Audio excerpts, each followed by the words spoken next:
media yang saya hormati, pertemuan retreat para Menteri Luar Negeri ASEAN baru saja selesai diselenggarakan di Luang Prabang, Laos. Keputusan ASEAN untuk tidak mengundang political level Myanmar tetap diberlakukan. Kali ini Myanmar memutuskan untuk mengirim wakil pada tingkat non-political level, yaitu Permanent Secretary dari Kementerian Luar Negeri Myanmar. Sekali lagi, Myanmar hadir pada non-political level. Pertemuan retreat dilakukan dalam 2 sesi. Sesi pertama membahas prioritas Laos sebagai ketua ASEAN dan follow up dari KTT sebelumnya, termasuk diantaranya implementasi 5PC. Sesi kedua membahas situasi kawasan dan internasional. Di sesi pertama, beberapa hal yang saya sampaikan antara lain bahwa Indonesia menyampaikan dukungan terhadap keketuaan dan prioritas Laos tahun ini.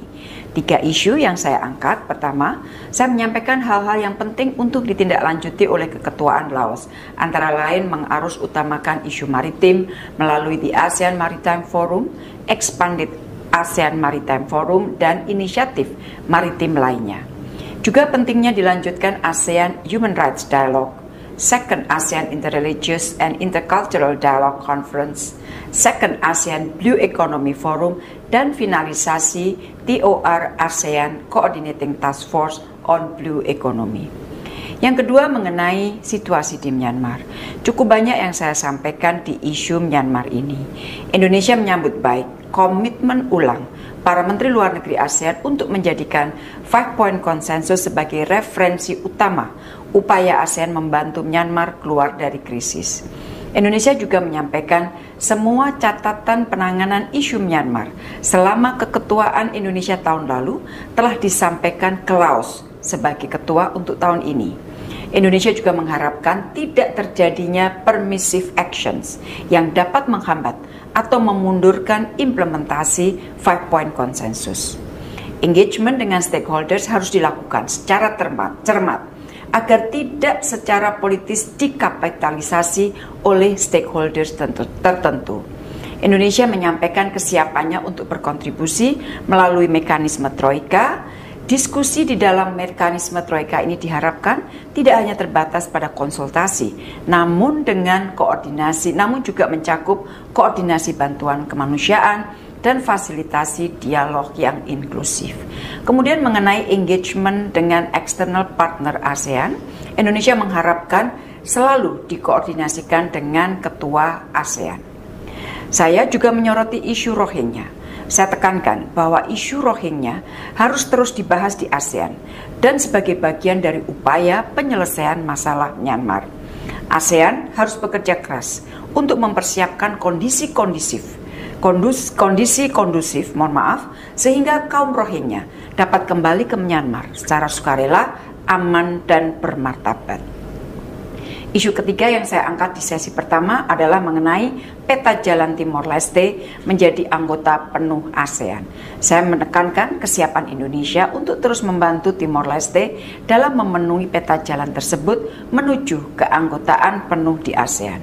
Untuk tahun ini, prioritas bantuan kapasitas diberikan oleh Indonesia antara lain di bidang food control, education including ASEAN Study, dan custom reform and modernization.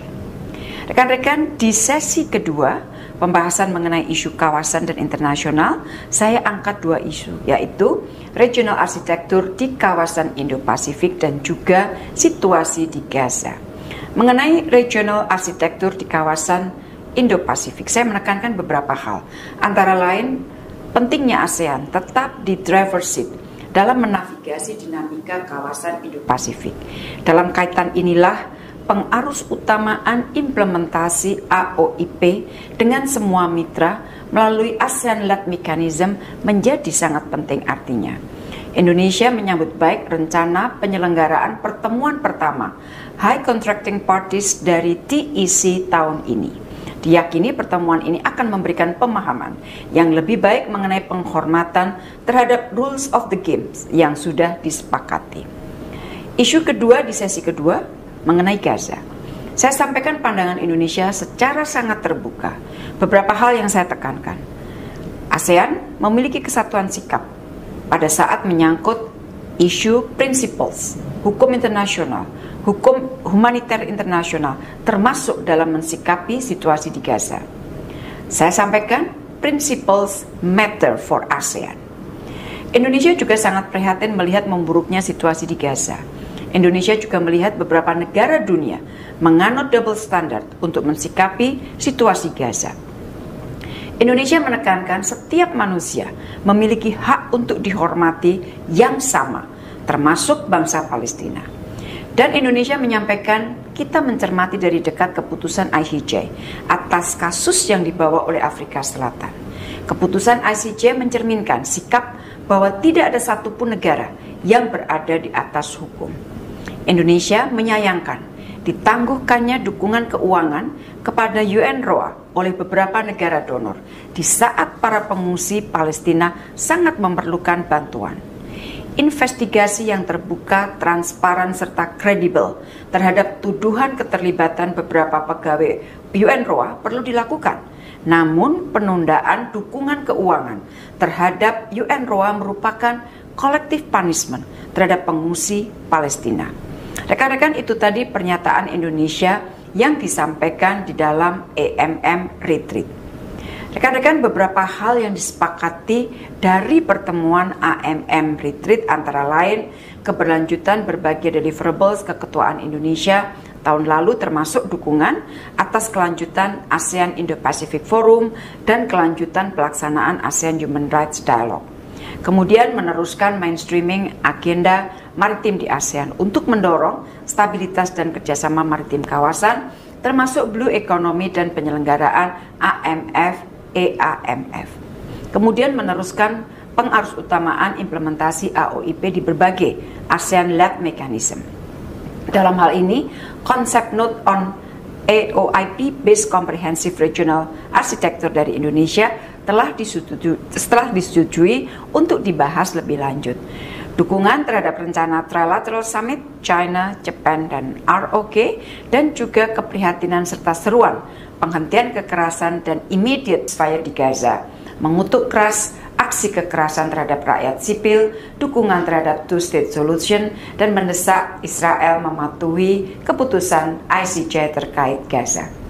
Rekan-rekan, selain hadir di dalam pertemuan retreat, saya juga melakukan pertemuan bilateral dengan Menlu Laos yang intinya melakukan compare notes terhadap hal-hal yang perlu ditindaklanjuti selama keketuaan Laos, dan juga dengan Menlu Thailand yang intinya membahas bagaimana koordinasi dapat dilakukan untuk mengimplementasikan 5-point konsensus. Selain itu, bersama dengan Menlu Laos, saya juga telah menyaksikan penandatanganan MOU kerjasama antara Indonesia dengan Mekong River Commission (MRC). Inti dari MOU adalah kerjasama pemberian kapasitas di beberapa bidang antara lain water resources management, irrigation, ketahanan terhadap perubahan iklim, disaster risk management, sustainable inland fisheries, water-related sustainable development goals, dan juga bidang pariwisata. Indonesia merupakan negara pertama non-Mekong di ASEAN yang menandatangani kerjasama dengan MRC. Tentunya semangat yang melandasi kerjasama ini adalah spirit Bandung, memperkokoh kerjasama antara negara-negara dari the Global South. Demikian yang dapat saya sampaikan. Selanjutnya, saya dan para menteri ASEAN akan menuju ke Brussel untuk hadir dalam pertemuan para menteri luar negeri ASEAN dan Uni Eropa. Demikian teman-teman, terima kasih.